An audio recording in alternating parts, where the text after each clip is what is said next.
Welcome to Voodoo Whiskey Gaming, and this is my late review of Ghost of Tsushima. I played on the PS4 because, you know, it's a PS4 exclusive. So let's start with the story. You play as Jin Sakai, and the game basically begins with you entering battle alongside your uncle, Lord Shimura, against the invading Mongol army, and you lose horribly, like really badly. Despite being gravely wounded, you are basically abducted and healed by a woman named Yuna, and she helps you recover your gear, and you set out on a quest to defeat the Mongols. You of course meet other characters along the way who will help you out. You learn and grow, and your character begins to learn that maybe the samurai way is not the best way to defeat them. And the thing I really liked about the story is, A, the storytelling I think is fantastic, but I also really like the twists and turns and the changes in certain characters. Specifically, there's a lot of change in Jin. He starts out in a very rigid and specific manner, and he begins to realize that he needs to grow and change, and maybe the way he was raised was not the way he was meant to live.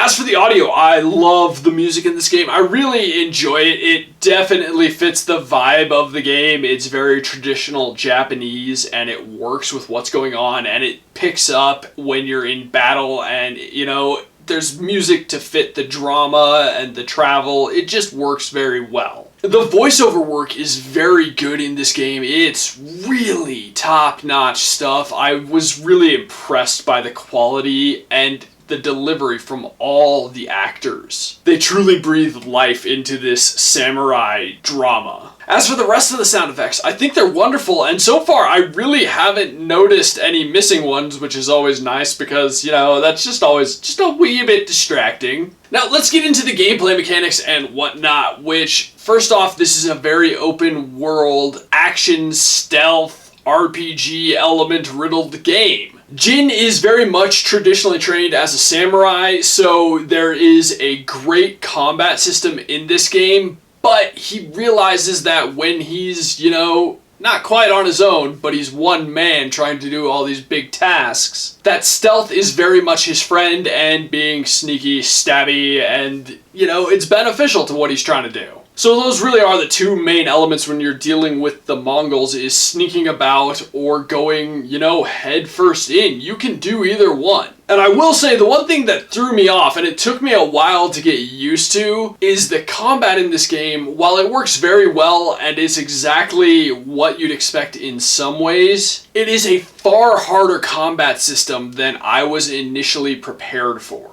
I got my ass absolutely handed to me on a regular basis because I just couldn't at first wrap my mind around the combat. Which, fortunately, this game has very quick reloads, and it generally puts you, when you're on a mission anyways, not quite right back into the combat, but close enough to where you were that it's not detrimental when you die. But Jin, like I have pointed out, he grows, and you gain points by essentially leveling up, completing tasks, beating enemies, etc. And you can sync them into samurai skills as well as ghost skills, which are, you know, sneaky skills. But some of those sneaky skills can be used in actual combat. I really like the way they do that with the certain, like, rapid use items. You also have some ranged stuff going on.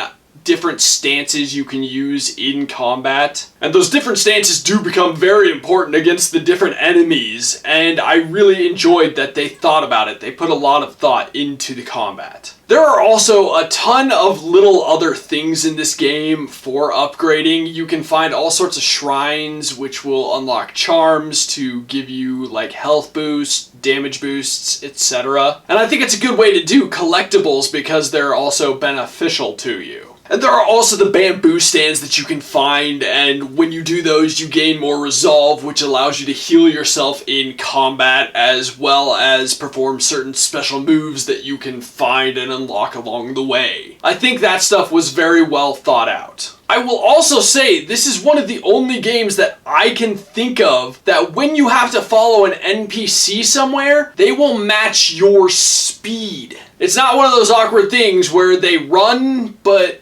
not as fast as you run, but faster than you walk. No, they'll match your speed, and it works really, really well. Also, there's like an auto follow system for when they are going. All you have to do is press forward, and if they start sprinting, your character will start sprinting. You'll make the turns that they make. It's really nice when you're traveling with a companion and they're supposed to be guiding you somewhere, so you're not going to get bored because you're going too fast ahead of them or they're going too slow, whatever. That being said, we do have to get into one of the major negatives I have with this game, and it really is far more major than I would like it to be. It's the camera. While you do have full control, and I'll get into that in a minute, the camera tends to position itself in really shitty places when you're in combat. There were so many times where the camera just immediately positioned itself in the worst possible way. I couldn't see who I was attacking, who was trying to attack me, where the fuck anyone was. It was a nightmare. Not being able to see where you're being attacked from, who's attacking you, anything like that in an intense combat situation, having to take one of your fingers off of like a guard button, not being able to dodge in time because you had to fuck with the camera. Things like that just really negatively affected the combat. Not in every fight, but it happened enough where it was really pissing me off at times. And it's tragic because it's such a well-designed game in so many aspects that having such a shit-tacular camera just really... It's definitely a truly negative mark on this game.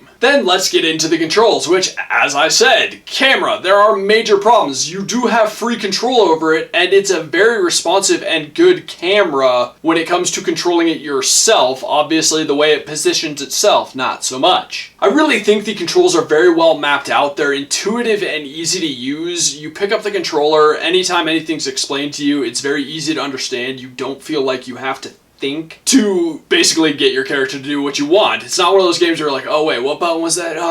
That's not in a weird normal place, that's throwing me off. No, it's very natural. That being said, overall it was very responsive, but there were definitely times where I felt it wasn't responding the way I would like. Like, I was being attacked by a spearman and I was, switching over to my stance to fight spearmen, and it wouldn't do that, and it led to me being distracted and annoyed and, occasionally dying from that. Generally, I would see that it didn't work and I would roll away and, be good to go because the rolling would work, but sometimes you're trying to switch stances and it's not doing what you want. That is problematic. I wish that was a bit better. But generally speaking, when you're trying to attack, trying to guard, trying to roll, trying to move the camera, move your character, I felt like all of that was very responsive and worked well. So lastly, the graphics and visuals, holy cow, it's a great looking game. It's not like the best looking game I have played this year, but it's definitely one of them. The faces on all the characters are phenomenal. The facial expressions, the capture of that, the delivery of that by the actors, the detail in the faces, it's all amazing.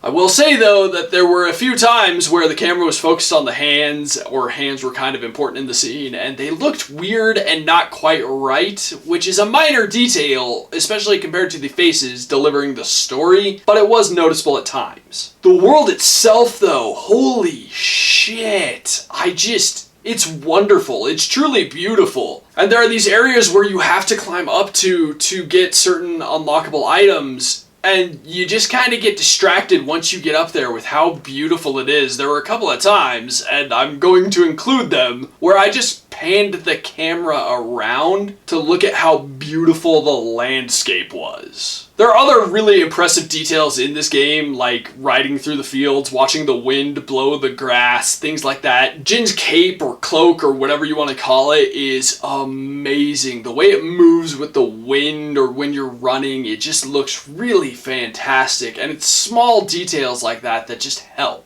Unfortunately, however, I do have one weird graphical glitch that happened to me. Jin's arms basically locked to his side, and it was weird and did not look right while I was in combat because his hands were like twitching and moving with the sword and making the motions of the sword, and the sword was moving, but his arms were not. It was really distracting having that happen to me in such a beautiful game, in such a wonderful playing game. So to see that, I was just like, oh, Why? Not something that necessarily ruined the game. I was hoping that doing a couple of load screens would fix that. It did not. I had to, exit out to the main menu, jump back in, and it was fixed. But at first, when that was happening, it was distracting and a little disappointing, honestly. Okay, so to wrap this up, this is one of those giant-ass games that I just cannot describe all of the little things that are in it. I can't go into every little detail that's there. As much as I would love to, I just can't remember it all. I will later be playing this and be like, oh shit, that was something I should have talked about. But understand that there is a ton of little stuff in this game. There's a lot of little things that just build up to a great experience. Not necessarily build up, but add to a great experience, because this is a really awesome story. The gameplay is really well done. The controls work very well, generally speaking. And while there are a few small things, there's nothing that I ever felt ruined the experience. They may have taken me out of it for a little bit, but not long enough for me to just really feel like I was robbed when I bought this game. So if you've been paying any kind of attention to this video thus far, you know where I'm going with this. I fully recommend it. This is another wonderful game on the PS4. It's almost worth buying a PS4 for. I mean, it's another great exclusive. Okay, so in the comments down below, why don't you tell me, samurai or ninja? I know it's pirates or ninjas on this shirt, but, the game. And as always, thanks for watching. If you enjoyed the video, please hit that like button. And if you like what I'm doing in general, share, subscribe. Have a good one.